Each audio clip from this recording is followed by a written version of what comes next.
یہ میرا ہمزاد کا سیزن 2 ہے۔ اگر آپ نے سیزن 1 نہیں سنا اور آپ کو نہیں پتا کہ حمزاد کو شیخ کرامت نے کیسے قابو کیا اور قابو کر کے کیا کیا کام کروائے اور کیا کیا حاصل کیا، تو ڈسکرپشن میں آپ کو سیزن 1 اور سیزن 2 دونوں کی پلے لسٹ کا لنک مل جائے گا۔ آئیے میرا ہمزاد کے سیزن 2 کا آغاز کرتے ہیں۔ اپنی ہنگامہ خیز حیرت انگیز زندگی میں موت کو میں نے جتنے قریب سے دیکھا اور محسوس کیا ہے، شاید ہی کسی اور نے دیکھا اور محسوس کیا ہو۔ خود عملی طور پر میں کئی بار قتل ہو چکا ہوں، نادانستگی میں بھی اور دانستہ بھی۔ چند لمحے انسانی زندگی میں بڑی اہمیت رکھتے ہیں۔ یہی چند لمحے اکثر اوقات موت اور زندگی کے درمیان فصل ہوتے ہیں۔ میں زندگی کی آخری سرحد تک آ پہنچا تھا اور میرے پاس صرف چند لمحے باقی تھے۔ آج سے ٹھیک 100 سال پہلے جب میں نے حمزاد کو قابو میں کیا تھا تو اس کے اور میرے مابین دیگر شرائط کے علاوہ ایک اہم شرط اور طے ہوئی تھی۔ وہ شرط تھی مدت کے بارے میں۔ حمزاد نے مجھ سے دریافت کیا تھا کہ میں اسے کتنی مدت کے لیے قابو میں کر رہا ہوں۔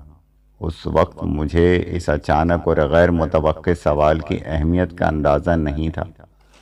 میں نے چند لمحے سوچا اور میرے منہ سے نکلا 100 سال۔ میں نے سوچا تھا کہ زیادہ سے زیادہ بھی زندہ رہا تو یہ مدت میرے لیے کافی رہے گی۔ کاش مجھے خبر ہوتی کہ عرصہ گائے حیات میں 100 سال کوئی معنی نہیں رکھتے۔ کاش میں جانتا کہ اس سوال کا جواب دے کر اپنی زندگی کی حد مقرر کر رہا ہوں۔ کاش میرے علم میں یہ ہوتا کہ جتنے عرصے حمزاد میرے قابو میں رہے گا میں زندہ رہوں گا۔ زندگی کی خواہش آخری لمحوں تک انسان سے منہ نہیں موڑتی، سو میں نے بھی جینے کی خواہش میں مر رہا تھا۔ پورے 100 سال کی رفاقت معمولی نہیں ہوتی۔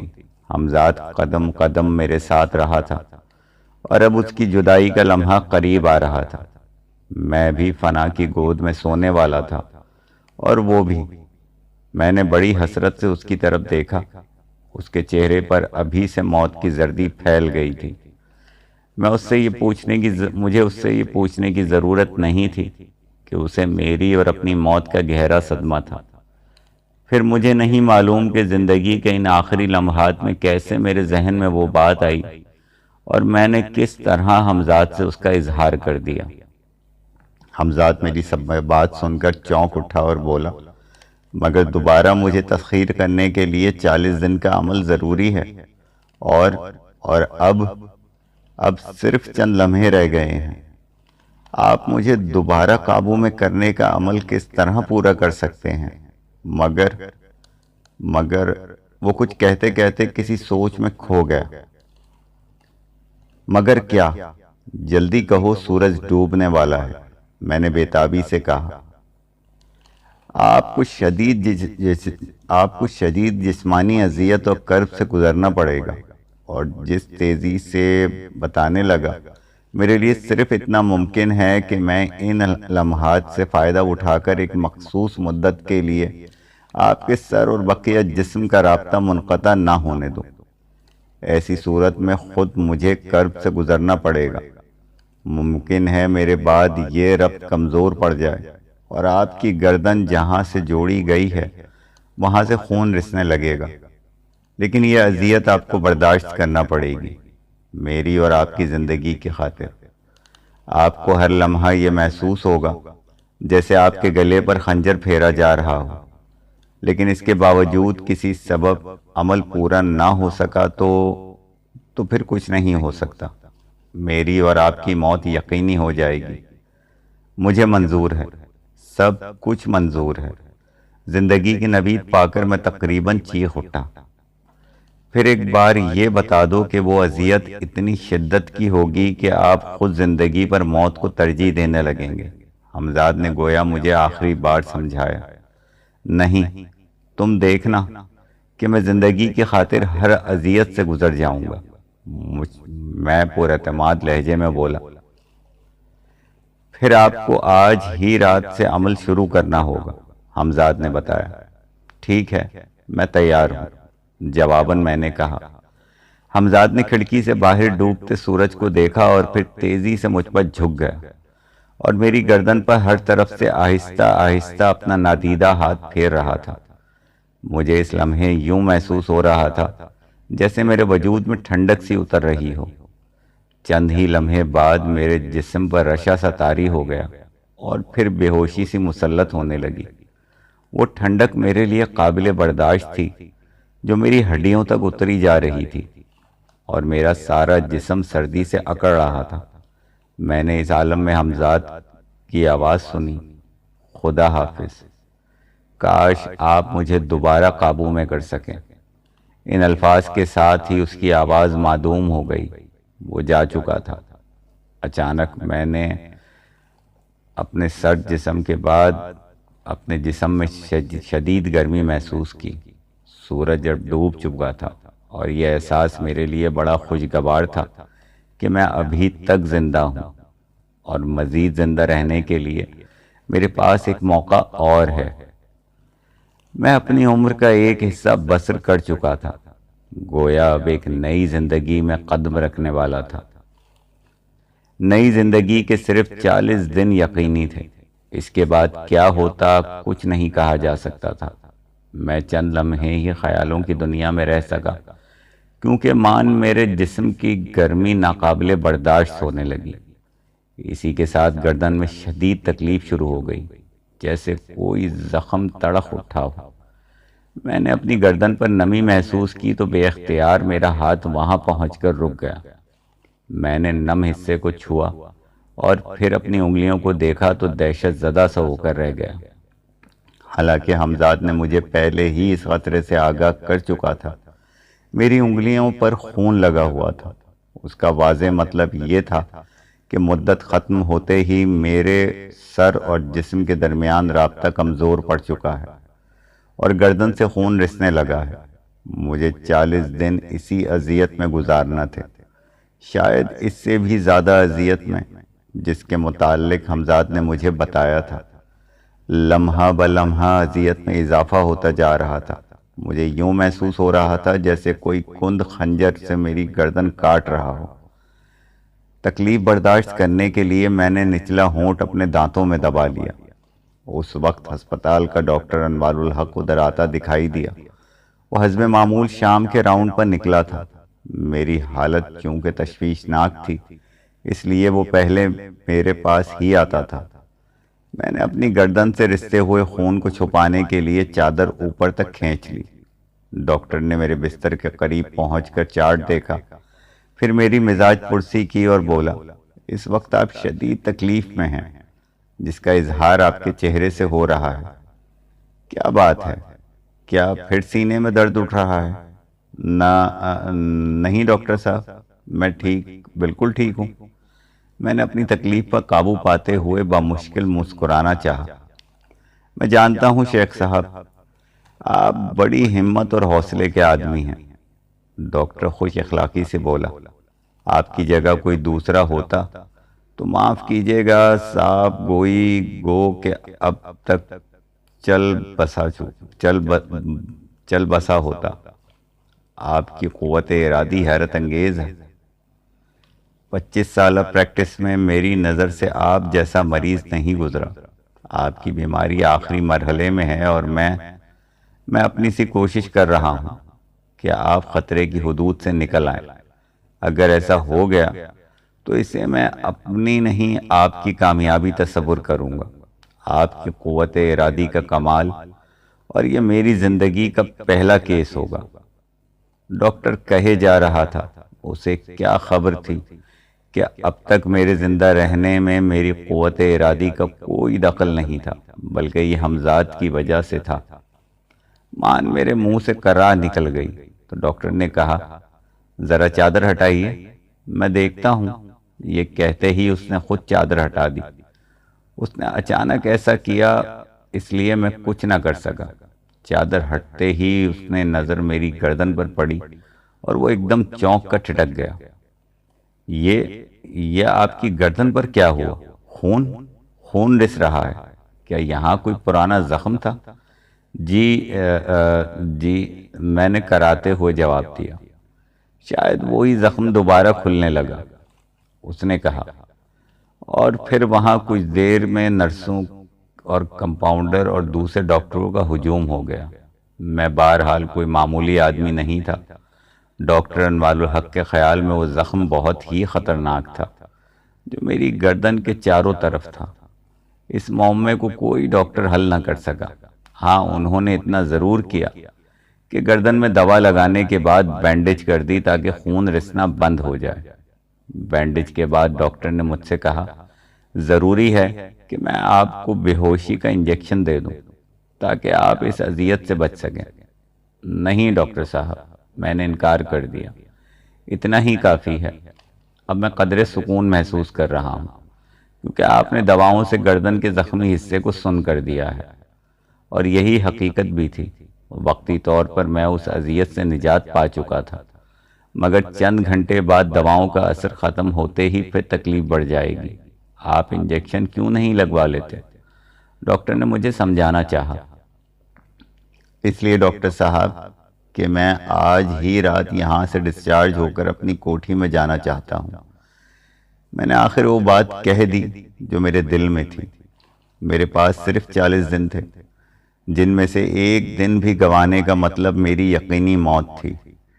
جی ہاں، میں نے ٹھنڈی سانس لیا اور اصل بات کو چھپانے کی خاطر کہا، ڈاکٹر صاحب، اگر مرنا ہی مقدر ٹھہرا تو پھر آدمی اپنے گھر ہی میں کیوں نہ مرے؟ اسپتال کے بستر پر کیوں مرے؟ آپ سے صرف میری اتنی درخواست ہے کہ میرے لیے 2 نرسوں اور ایک ڈاکٹر کا بندوبست کر دیں۔ ان کے قیام کا بندوبست میں اپنی کوٹھی میں کرا دوں گا۔ غالباً مجھے یہ کہنے کی ضرورت نہیں کہ اخراجات کتنے بھی ہوں، مجھے اس کی پرواہ نہیں۔ شیخ صاحب، کیا آپ واقعی سنجیدہ ہیں؟ ڈاکٹر کی حیرت ابھی کم نہیں ہوئی تھی۔ گھر میں وہ طبی سہولتیں ممکن نہیں جو یہاں اسپتال میں موجود ہیں۔ خواہ آپ مستقلاً کسی ڈاکٹر کو اپنے پاس رکھیں یا نرسیں 24 گھنٹے آپ کی دیکھ بھال کریں۔ بہرحال میں اسپتال سے جانے کا فیصلہ کر چکا ہوں اور آپ سے تعاون کا درخواستگار ہوں، میں نے کہا۔ مگر آپ تو چلنے پھرنے کے قابل بھی نہیں، آپ کو ایمبولنس میں گھر پہنچانا پڑے گا۔ میں اس سلسلے میں کوئی ذمہ داری قبول کرنے پر آمادہ نہیں۔ میرے نزدیک یہ ایک رسک ہے، ایک زندگی کا رسک۔ آپ اپنی ذمہ داری پر یہاں سے جا سکتے ہیں کیونکہ ہم زبردستی آپ کو یہاں روک نہیں سکتے۔ رہا نرسوں اور ڈاکٹر کا معاملہ تو کل تک میں یہ بندوبست کر سکوں گا۔ ٹھیک ہے، میں کل تک انتظار کر لوں گا، میں نے مطمئن لہجے میں کہا۔ پھر 1 گھنٹے بعد ہی میں اسپتال کی ایمبولنس میں اسد گنج جا رہا تھا۔ وہاں میری کوٹھی تھی جس میں تقریباً نصف درجن ملازم تھے اور اتنی ہی ملازمائیں۔ مجھے خلاف توقع اسپتال سے گھر آتے دیکھ کر سب گھبرا گئے اور کشاں میری خوابگاہ میں پہنچا دیا گیا۔ ان کے چہرے سے میں نے اندازہ لگایا کہ شاید وہ سمجھ رہے تھے کہ مجھے ڈاکٹروں نے جواب دے دیا ہے، میں اسی لیے گھر آ گیا ہوں۔ میری ساری ملازمائیں حسین بنگال کا جیتا جاگتا شاہکار تھی، بڑی بڑی سیاہ آنکھیں، گھنی زلفیں اور چھریرے جسم۔ انہیں زیر دام لانے کے لیے مجھے پراسرار قوت کی ضرورت نہیں پڑتی تھی۔ مکمل آرام و آسائش اور ہر طرح کی کھلی آزادی نے انہیں میری کنیزیں بنا دیا تھا۔ دولت میں بھی اپنی ایک قوت ہوتی ہے اور وہ سب اسی قوت کے زیر اثر تھیں۔ وہ طرح طرح سے میری خدمت گزاری کرنے لگی اور میرا جی بہلانے کی کوشش کرنے میں مصروف ہو گئیں۔ مجھے آج ہی رات سے حمزات کا عمل شروع کرنا تھا، اس لیے میں نے انہیں مخصوص ہدایت دے دی جسے وہ حیرت و توجہ سے سنتی رہیں۔ ملازماؤں کو ہدایت دیتے ہوئے مجھے اس قلمی نسخے کا خیال آیا جسے میں نے اب تک اپنی جان سے زیادہ عزیز رکھا تھا۔ فارسی زبان میں بآسانی بول اور پڑھ سکتا تھا۔ حمزات کو قابو کرنے کا عمل میں نے اسی سے دیکھا تھا۔ اس قلمی نسخے میں بہت سے عمل لکھے تھے جن میں رحمانی بھی تھے اور شیطانی بھی۔ میں نے ہمیشہ رحمانی عملیات کو ترجیح دی تھی اس لیے بچپن سے میرے مزاج پر مذہب کا گہرا اثر تھا۔ یہ اور بات ہے کہ حمزاد کو قابو کرنے کے بعد میرا شیطان مجھ پر غالب آ گیا تھا اور میں نے نماز بھی ترک کر دی تھی، لیکن رحمانی عمل کرنے کے دوران مجھے نماز شروع کرنا لازمی تھی۔ اچھا اب تم لوگ جاؤ، کوئی اور بات کہنا ہوئی تو بلا لوں گا، میں نے ملازماؤں سے کہا۔ ہاں ارشاد علی کو بھیج دینا۔ ارشاد علی کی حیثیت میرے خادم خاص کی سی تھی، وہ فوراً ہی آ گیا۔ سنو، میں نے اسے مخاطب کیا، تمہیں 2 کمرے مہمانوں کے لیے صاف کرنا ہے، ایک کمرے میں نرسیں رہیں گی، دوسرے میں ڈاکٹر۔ کل یہ لوگ کسی بھی وقت آ سکتے ہیں۔ اس کے علاوہ وہ یہ کہ میرے کمرے کے باہر دن اور رات کے وقت بھی کوئی نہ کوئی وہاں موجود رہنا چاہیے جسے میں فوراً آواز دے کر بلا سکوں۔ آج کے بعد سے کوئی ملازمہ میرے کمرے میں نہیں آئے گی، یہ میں نے انہیں بھی سمجھا دیا ہے۔ میں کسی ملاقاتی سے بھی ملنا پسند نہیں کروں گا، خواہ وہ میرا کوئی عزیز دوست یا اس سے کوئی کاروباری تعلق ہو۔ بغیر طلب کیے کوئی میرے کمرے میں نہیں آئے گا، سمجھ گئے؟ جی سرکار، ایسا ہی ہوگا، اس نے سعادت مندی سے جواب دیا۔ مجھے اس کے چہرے پر حیرت کے آثار نظر آ رہے تھے، کیونکہ وہ تمام رازہائے دوران خانہ سے واقف تھا۔ اس سے پہلے میں نے کبھی ملازماؤں پر اس قسم کی پابندی نہیں لگائی تھی۔ اور سنو، کھانا پرہیزی ہوگا، گوشت، انڈا اور مچھلی کھانے میں نہیں ہوگی۔ بس تمہیں یہ خیال رکھنا ہے کہ کھانا زود ہضم ہو، سادہ ہو۔ میں نے قلمی نسخے کی وہ ہدایت دہرائیں جو میرے ذہن میں پوری طرح محفوظ تھیں۔ باقی جو ہدایات ہوئیں وہ میں تمہیں کچھ دیر بعد بلا کر دے دوں گا۔ بہتر ہے سرکار، اس نے ادب سے جھک کر کہا اور میرے ہاتھ کے اشارے کو سمجھ کر وہاں سے چلا گیا۔ معدے میں سرطان ہونے کی وجہ سے یوں بھی میری خوراک نہ ہونے کے برابر رہ گئی تھی۔ میں بہت دن سے پرہیزی کھانا کھا رہا تھا، وہ بھی دواؤں کے بلبوتے پر۔ ارشاد علی چلا گیا تو میں آہستہ آہستہ بستر سے اٹھا اور سامنے ہی ایک دیوار سے لگی ہوئی الماری کی طرف بڑھا۔ اس الماری میں میرے ذوق کے مطالعے کی تسکین کے لیے بہت سی کتابیں موجود تھیں۔ ان میں سے زیادہ تعداد فارسی زبان کے شعراء کے مجموعوں کی تھی۔ بے دل، حافظ، خیام، مولانا روم اور دوسرے اہم شعراء کا کلام، انہی کتابوں کے درمیان وہ قلمی نسخہ بھی تھا۔ میں نے الماری سے وہ قلمی نسخہ نکال لیا، پھر الماری بند کر کے بستر پر نیم دراز ہو گیا۔ یہی وہ قلمی نسخہ تھا جس کے طفیل میں نے حمزاد کو قابو کیا تھا۔ یہ 130 سال کی عمر میں بھی زندہ تھا۔ قلمی نسخے کے ورق گردانی کرتے ہوئے مجھے اب سے 100 سال پہلے کے واقعات یاد آ رہے تھے، جب میں ایک غریب اور مفلوق الحال نوجوان تھا۔ حمزاد کو قابو میں کرنے کے لیے میں نے کئی بار عمل کیا تھا اور ناکام رہا تھا، پھر ایک عمل کامیاب رہا تھا۔ اس وقت تو زندگی نے مجھے مہلت نہ دی تھی کہ ایک مرتبہ ناکام رہوں تو دوبارہ کوئی دوسرا عمل شروع کر دوں، مگر اب یہ صورتحال نہیں تھی۔ مجھے ایک ہی بار میں کامیاب ہونا تھا۔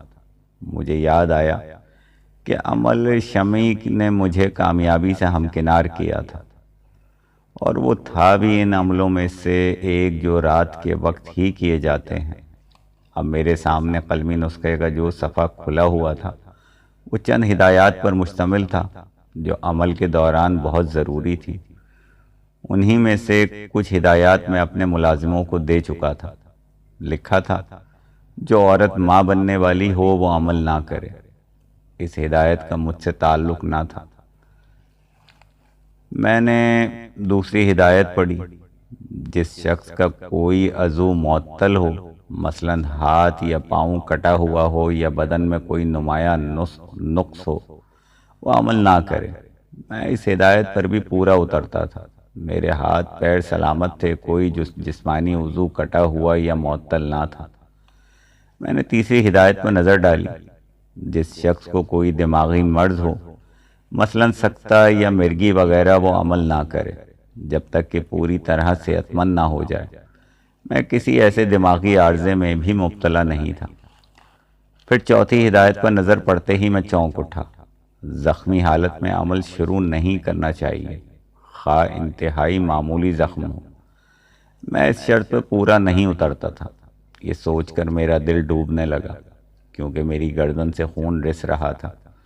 میری گردن کے اطراف زخم تھا۔ کچھ دیر تک میں اس سناٹے کے عالم میں آنکھیں بند کیے لیٹا رہا۔ پھر میرے ذہن میں روشنی کا ایک جھماکا سا ہوا۔ میں نے سوچا کہ یہ جو تمام ہدایات ہیں پہلی بار حمزاد کو قابو میں کرنے کے لیے ہیں، جبکہ میرا معاملہ قطعی مختلف ہے۔ میں تو اپنے حمزاد کو دوبارہ مسخر کر رہا ہوں۔ اس سے قطع نظر کہ اس کا علم حمزاد کو بھی تھا۔ اگر یہ ضروری ہوتا تو وہ مجھے اس کا ذکر کرتا۔ اس نے تو یہ بھی بتا دیا تھا کہ میرے سر اور بقیہ جسم کا رابطہ کمزور ہو جائے گا، اور گردن جہاں سے جوڑی گئی ہے وہاں سے خون رسنے لگے گا۔ اگر اس حالت میں عمل کرنا ممکن نہ ہوتا تو وہ مجھے ایسا کرنے سے روک دیتا، اور پھر یہ گردن کا زخم فطری نہیں غیر فطری تھا۔ قلمی نسخے میں حمزاد نے کی دوبارہ تسخیر کے بارے میں کچھ بھی درج نہ تھا۔ میں نے البتہ آخری ہدایت پر بھی نظر ڈالی، جس کا پہلے ہی بندوبست کر چکا تھا۔ لکھا تھا، فعل حیوانی کے عادی کو عمل نہیں کرنا چاہیے، کیونکہ عمل کے دوران میں اس سے قطعی پرہیز کرنا پڑے گی۔ انہی ہدایت کے ذیل میں کھانے وغیرہ سے متعلق باتیں بھی درج تھیں، جو میں ارشاد علی کو بتا چکا تھا۔ اس کے علاوہ ہر روز نہانا، سر پر مالش کرنا وغیرہ۔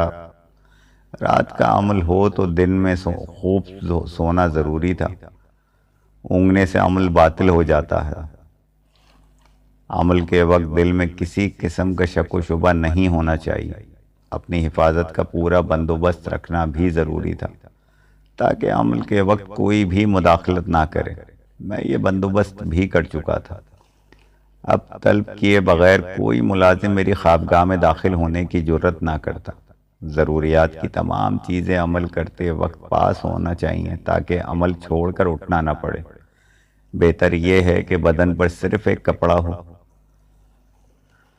ان دنوں میں غصہ اور لڑائی جھگڑے سے بھی منع تھا۔ زیادہ وقت مطالعے میں گزارنا مفید تھا، وہ بھی ایسی کتابوں کا مطالعہ جو دل میں گداز اور لطافت پیدا کریں، کسی ہیجان میں مبتلا نہ کریں۔ اس کے علاوہ جگہ اور وقت کی پابندی انتہائی ضروری تھی۔ عمل کے لیے ضروری ہدایات پڑھنے اور انہیں ذہن نشین کرنے کے بعد میں نے قلمی نسخے میں وہ صفحہ تلاش کیا جس پہ عمل شمعی درج تھا۔ اس باب میں بھی ضروری ہدایات درج تھیں، جن میں سے بیشتر مجھے زبانی یاد تھیں۔ پھر بھی توجہ سے پڑھنے لگا، کہیں کوئی بات ذہن سے نہ نکل گیا۔ یہ میری زندگی اور موت کا معاملہ تھا۔ ذرا سی کوتاہی مجھے موت کی آغوش میں پہنچا سکتی تھی۔ میں اسی لیے ایک ایک بات پر توجہ دے رہا تھا۔ قلمی نسخے عمل شمعی کے ذیل میں لکھا تھا، کانسی کا ایک چراغ جلا کر ایک صاف ستھرے کمرے میں رکھا جائے، اور چراغ کی طرف پشت کر کے اول 22 دن رات 12 بجے سے 2 بجے تک عمل کیا جائے۔ عمل کے دوران جب اپنے سائے کی گردن پر نظر جمائے رکھے تھک جائے تو چھت کی طرف نظر اٹھا کر اپنے سائے کا تصور کر لے، اور پھر دوبارہ اپنے سائے کی گردن پر نظر جما دے۔ 22 دن گزر جانے کے بعد رات 12 بجے سے فجر کی اذان ہونے تک عمل جاری رکھنا تھا۔ ان ابتدائی 22 دنوں کے متعلق مزید چند ہدایات درج تھیں جن پر مجھے عمل کرنا بہت ضروری تھا۔ مجھے سب سے پہلے تو اپنے نام کے اعداد نکالنا تھے۔ جتنے اعداد نکلنا تھے اتنی ہی مرتبہ روز رات کے وقت 2 گھنٹے عمل کرنے کے بعد، یعنی رات 2 بجے کے بعد، مجھے وہ عمل شیشے کے سامنے رکھ کر اپنی شکل پر نظر جمائے ہوئے دوبارہ عمل کے الفاظ دہرانا تھے۔ دل میں مجھے یہ رکھنا تھا کہ میرا حمزاد بہت جلد شیشے سے باہر آ کر میری اطاعت کرے گا۔ عمل کرتے وقت مجھے ایک روٹی پر ذرا سا گھی اور شکر بھی رکھنا تھا۔ بعد میں اس روٹی پر عمل دم کر کے کسی چوراہے پر رکھنا ہوتی۔ جو عام گزرگاہ نہ ہوں، جہاں سے کم لوگ گزرتے ہوں یا بالکل نہ گزرتے ہوں۔ روٹی چوراہے پر رکھ کر مجھے الفاظ ادا کرنے تھے، اے حمزاد یہ تم کھا لو۔ اس کے بعد مجھے واپس آ جانا تھا۔ اس دوران مجھے نہ پیچھے مڑ کر دیکھنا تھا اور نہ راستے میں آتے جاتے کسی سے گفتگو کرنا تھی۔ روٹی مجھے صبح ہونے سے پہلے کسی چوراہے پر رکھ کر آنا تھی۔ مجھے پورے 22 دن یہ کرنا تھا اور 23ویں دن روٹی نہیں پہنچانی تھی۔ اگر خواب میں یا تحریر سے یا زبانی حمزاد مجھ سے کہے کہ آج روٹی کیوں نہیں بھیجی، تو مجھے سمجھ لینا چاہیے کہ عمل کامیابی کی طرف گامزن ہے۔ ایک دن ناغہ کے بعد 24ویں دن سے پھر مجھے روٹی پہنچانا شروع کر دینا تھا۔ اگر حمزاد زبانی شکایت کرے تو مجھے یہ جواب دینا تھا کہ اب روٹی برابر پہنچائی جائے گی۔ اگر حمزاد خواب یا تحریر کے ذریعے پوچھے تو جواب دینے کی کوئی ضرورت نہیں۔ اس کے بعد مجھے اپنا بقیہ عمل جاری رکھنا تھا۔ پورے 40 دن ہونے تک عمل کے دوران مجھے اپنے چاروں طرف ایک حصار بھی کھینچنا تھا اور کسی قیمت پر وقت پورا ہونے سے پہلے حصار کے باہر قدم نہیں رکھنا تھا۔ میں نے آخر میں عمل کے الفاظ بھی دہرا لیے تاکہ ذہن میں تازہ رہیں۔ یہ عمل کیونکہ رحمانی تھا، اس لیے عمل کے دوران میں دونوں آیتیں قرآن کی سورہ فرقان کی 44 اور 45ویں آیتیں تھیں۔ سورہ فرقان قرآن کے 19ویں پارے میں ہے۔ میں یہاں ان آیتوں کا ترجمہ لکھ رہا ہوں جو میں نے قلمی نسخے میں درج دیکھی تھی۔ مجھے ان کا ترجمہ نہیں، اصل عبارت عربی میں پڑھنا تھی۔ ان دونوں آیتوں کا ترجمہ مندرجہ ذیل ہے۔ بلکہ تم نے اپنے پروردگار کو نہیں دیکھا کہ وہ سائے کو کس طرح دراز کر لیتا ہے؟ اگر وہ چاہتا تو اسے ٹھہرائے رکھتا، پھر سورج کو اس کا رہنما بنائے دیتا، پھر ہم اسے اپنی طرف سمیٹ لیتے ہیں۔ دونوں آیتوں کو میں نے ذہن نشین کر لیا جو پہلے سے مجھے تھوڑی بہت یاد تھی۔ مجھے آج ہی رات سے عمل شروع کرنا تھا، اس لیے تمام ضروری اشیاء میں نے خوابگاہ میں ہی منگوا لی۔ چراغ اور تیل کا بندوبست بھی کر لیا۔ اس کے علاوہ روٹی، شکر، گھی اور ایک آئینہ بھی فراہم کر لیا تاکہ عمل کے دوران مجھے کوئی مشکل پیش نہ آئے۔ جو ملازم رات کے وقت خوابگاہ کے باہر رہتا تھا اسے یہ ہدایت کر دی گئی تھی کہ رات 2 بجے کے بعد میں اپنی خوابگاہ سے نکل کر کہیں جاؤں گا اور اس دوران مجھ سے کوئی کلام نہ کرے اور اس وقت تک حویلی کے دروازے کھلے رکھے جب تک کہ میں لوٹ نہ آؤں۔ رات کی یہ ڈیوٹی میرے کہے بغیر ارشاد علی نے سنبھال لی، جس پر مجھے پورا اعتماد تھا کہ میری ہدایت پر عمل کرے گا۔ وقت دھیمی رفتار سے بہتا رہا اور آخر نصف شب کے قریب آنے لگی۔ میں نے پاک صاف ہونے کے لیے غسل کیا اور صرف ایک تہبند سطر پوشی کے لیے باندھ دیا۔ پھر ٹھیک 12 بجے میں نے چراغ روشن کر دیا اور اس کی طرف پشت کر کے زمین پر حصار کھینچ لیا۔ میرا سایہ سامنے والی دیوار پر پڑ رہا تھا۔ میں نے اس کی گردن پر نگاہ جما کر دونوں آیتوں کا ورد شروع کر دیا۔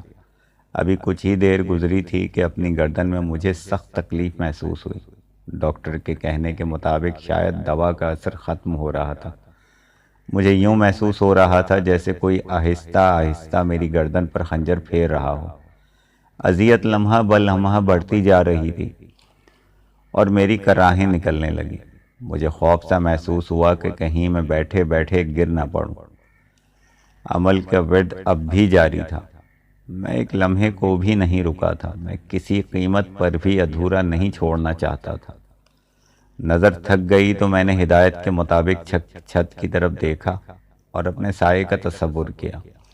سایہ کچھ منتشر سا تھا۔ اس وقت ایک زہریلا قہقہہ ماپارا کا تھا۔ قہقہے کے بعد مجھے اس کی آواز بھی سنائی دی، اے شیخ، تم میرے چنگل سے نکلنا چاہتے ہو، مگر میں ایسا نہیں ہونے دوں گی۔ تم نے اپنا عمل پورا کر لیا تو پھر میری دسترس سے نکل جاؤ گے، کیونکہ یہ تمہارا نیا جنم ہوگا جس پر مجھے اختیار نہ رہے گا۔ پھر میں تمہیں خواہش کے باوجود کسی مصیبت میں مبتلا نہ کر سکوں گی۔ میں اس لیے عالم برزخ سے پھر تمہاری دنیا میں لوٹ آئی ہوں کہ تمہیں یہ عمل پورا نہ کرنے دوں۔ ہاں، میرے انتقام سے بچنے کی صرف ایک صورت ہے، وہ یہ کہ تم اپنی موت کو قبول کر لو اور میرے پاس آ جاؤ۔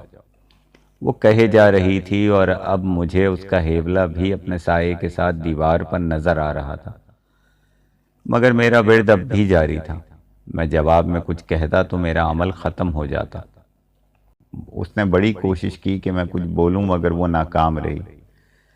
اچھا تو یوں نہیں مانو گے؟ اس کا لہجہ سخت ہو گیا۔ یقیناً اب وہ مجھ پر کوئی نیا حربہ آزمانے والی تھی جس کے بارے میں مجھے قطعی علم نہیں تھا، ورنہ پہلے ہی سے میں اس کا بھی کچھ توڑ سوچ لیتا۔ اچانک میری خوابگاہ میں اس کی بھیانک چیخیں گونجنے لگی۔ اب تک میرے تجربے میں یہی آیا تھا کہ اس کی آواز، قہقہے، چیخیں صرف میں ہی سن سکتا تھا، کوئی اور نہیں، مگر اس رات ایسا نہیں ہوا۔ اس کا اندازہ مجھے چند ہی لمحے بعد ہو گیا۔ میں نے کمرے کا دروازہ کھلنے کی آواز سنی۔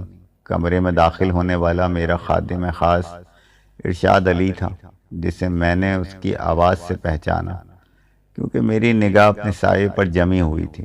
مجھے ارشاد علی کی گھبرائی ہوئی آواز سنائی دی۔ کیا ہوا سرکار؟ یہ کون عورت؟ کس کی چیخ تھی؟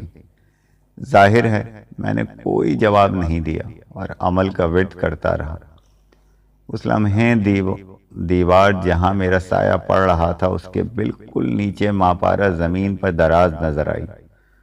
اس کے سینے میں دستے تک ایک خنجر پیوست تھا اور سینے سے خون ابل ابل کر فرش پر بہہ رہا تھا۔ وہ بری طرح تڑپ رہی تھی اور چیخ بھی رہی تھی۔ یہ منظر دیکھ کر ارشاد علی کو پہلے تو سکتہ ہو گیا، پھر وہ بھی چیخ اٹھا۔ میں مجبور تھا، کچھ نہیں کہہ سکتا تھا۔ اس احمق نے کمرے کا دروازہ کھول کر یقیناً بہت بڑی حماقت کا ثبوت دیا تھا۔ خون خون، وہ ہذیانی انداز میں چیخے جا رہا تھا۔ اس کا نتیجہ یہ ہوا کہ تقریباً میرے سارے ہی ملازم خوابگاہ میں جمع ہو گئے، مگر کسی میں اتنی ہمت نہیں ہوئی کہ ماپارا کے تڑپتے ہوئے جسم کے قریب جا سکتا۔ میں اچھی طرح سمجھ چکا تھا کہ ماپارا کی روح نے مجھے اور میرے ملازموں کو فریب نظر میں مبتلا کر دیا ہے۔ ایک ملازم نے ایک ایسی حرکت کی کہ میرا خون کھول اٹھا۔ وہ ارشاد علی سے کہہ رہا تھا، فوراً پولیس کو مطلع کر دینا چاہیے، ورنہ اس لڑکی کے قتل کے الزام میں ہم سب بھی دھر لیے جائیں گے۔ ارشاد علی تذبذب کا شکار تھا، کیونکہ کئی بار کوشش کے باوجود میں نے اس کی بات کا جواب نہیں دیا تھا۔ جب تک سرکار خود حکم نہ دیں ہم پولیس کو کس طرح بلا سکتے ہیں؟ کیا خبر سرکار اس بات کو پسند بھی کریں یا نہ کریں؟ سرکار تو شاید کوئی عمل کر رہے ہیں، ایک ملازم بولا، اور مجھے معلوم ہے کہ عمل کے دوران میں عامل کچھ بولتا نہیں، مگر خدا نے ہمیں تو عقل دی ہے کہ ایسے موقع پر کیا کرنا چاہیے۔ میرے خیال میں پولیس کو بلانا ضروری ہے۔ یہ تم ٹھیک کہتے ہو، لیکن پولیس آ گئی تو سرکار کو اس سے بات کرنا پڑے گی، اور اگر تم خود ہی کہہ چکے ہو کہ عامل عمل کے دوران نہیں بولتا، پھر خود سرکار نے بھی تو ہدایت دی تھی کہ بغیر طلب کیے کوئی ان کے کمرے میں نہ آئے۔ ارشاد علی کو عقل آتی جا رہی تھی اور میں سوچ رہا تھا کہ شاید وہ معاملے کو سنبھال لے گا، مگر ایسا نہیں ہوا۔ وہی پہلا ملازم جس نے پولیس کو مطلع کرنے کا مشورہ دیا تھا ایک دم بولا، تم ہو کس دھیان میں ارشاد علی؟ یہ ایک لڑکی کے قتل کا معاملہ ہے، ہم سب باندھ لیے جائیں گے۔ سرکار تو بڑے آدمی ہیں، لے دے کر چھوٹ جائیں گے، مگر ہمارا کیا بنے گا؟ نہیں، ہرگز نہیں۔ اگر تم پولیس کو اطلاع نہیں دو گے تو میں خود پولیس اسٹیشن جا رہا ہوں۔ دوسرے 3 ملازم بھی اس کے ہمنوا بن گئے۔ اس دوران میں ماپارا کا جسم تڑپ تڑپ کر ساکت ہو چکا تھا۔ سنو تو صحیح تم لوگ، ارشاد علی نے انہیں روکنا چاہا۔ ہاں کہو، کیا بات ہے؟ پہلے ملازم نے ناراضگی کے لہجے میں کہا۔ اس قتل کی اطلاع صبح بھی تو دی جا سکتی ہے، جب تک سرکار اپنے عمل سے بھی فارغ ہو جائیں گے، ارشاد علی نے اسے سمجھایا۔ بالکل نہیں، پہلا ملازم سختی سے بولا، پولیس ہم سے پوچھے گی کہ ہم نے رات ہی کو ان کو قتل کی اطلاع کیوں نہیں دی۔ پھر وہ ہم پر شک کرے گی کہ ہم بھی قتل میں شریک تھے۔ ارشاد علی کے سمجھانے بجھانے کا اس ملازم پر اور اس کے ہم نواؤں پر کوئی اثر نہ ہوا۔ وہ چاروں کمرے سے چلے گئے۔ اب وہاں ارشاد علی اور ایک ملازم رہ گیا۔ اس عرصے میں چیخ و پکار کی آوازیں سن کر میری ملازمائیں بھی دروازے کے باہر آ کر کھڑی ہو گئی تھیں، اور اندر کا منظر دیکھ کر ان کے منہ سے بھی چیخیں نکل گئی تھیں۔ میری ہدایات سے قطع نظر انہوں نے خوف کے سبب خوابگاہ میں قدم نہیں رکھا تھا۔ مجھے پہلے یہ اندازہ نہیں تھا کہ ماپارا کی روح اس طرح معاملے کو بگاڑ کر میرے لیے مشکلات پیدا کر دے گی۔ میں اس لیے سخت پریشان تھا، مگر عمل کا ورد اب بھی جاری تھا۔ یہ کہانی یہاں ختم نہیں ہوئی ہے۔ کہانی کا اگلا حصہ دیکھنے کے لیے ہماری اگلی ویڈیو دیکھیں۔